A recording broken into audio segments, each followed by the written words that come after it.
Hi friends, இன்றைக்கி எங்கள் வீட்டில் பச்சை பயிறு கடையல் வாங்க எப்படி செய்கிறேன்னு சொல்லிட்டு பார்க்கலாம்.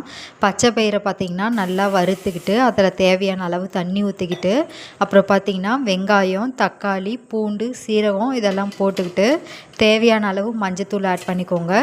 இது நல்லா வெந்து வந்ததுக்கப்புறம் பார்த்திங்கன்னா நல்லா கடைஞ்சி எடுத்துக்கலாம்.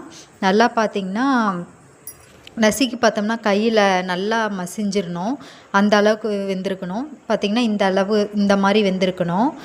வெந்ததுக்கப்புறம் பார்த்திங்கன்னா எல்லாத்தையும் கடைஞ்சி எடுத்துக்கிட்டு தாளிப்புக்கு பார்த்திங்கன்னா எண்ணெய் ஊற்றி கடுகு போட்டு வெங்காயம், கருவேப்பிலெல்லாம் போட்டு நல்லா வதக்கி விட்டுட்டு அதுக்கப்புறம் பார்த்திங்கன்னா மஞ்சத்தூள், குழம்பு மிளகாத்தூள், கொஞ்சமாக பெருங்காயத்தூள் சேர்த்து நல்லா வதக்கி விட்டுக்கோங்க. இது நல்லா வதங்கினதுக்கப்புறம் பார்த்திங்கன்னா பச்சை பயிறு கடையில் இந்த தாளிப்போடு சேர்த்திக்கோங்க.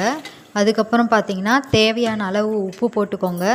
காரம், உப்பெல்லாம் உங்களுக்கு கரெக்டாக இருக்கான்னு சொல்லிட்டு செக் பண்ணிக்கோங்க. இந்த பச்சை பயிறு கடையில் ஒரு 10 மினிட்ஸ் வேக வச்சு எடுத்துக்கோங்க. நான் இப்போ தான் ஃபஸ்ட் டைம் செஞ்சு பார்க்குறேன், எப்படி வரும்னு தெரில. வாங்க எப்படி இருக்குன்னு சொல்லிட்டு பார்க்கலாம்.